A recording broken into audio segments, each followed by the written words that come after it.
How to delete all of your drafts video on YouCut application. So hello guys, welcome back to my YouTube channel. In this quick tutorial, I'll be showing you how you can easily delete all of your drafts video inside a YouCut application. So if you also use YouCut application to edit your videos just like me, then simply head over to your YouCut application.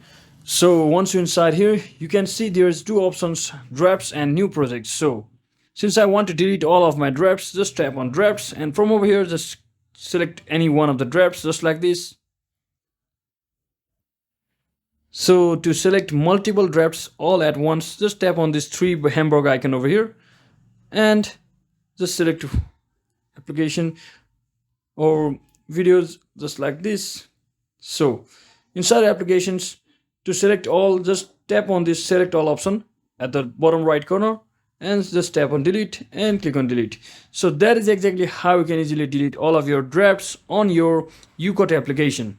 So hope this video was helpful guys. If it was, don't forget to like and subscribe to the channel. See you on the next one.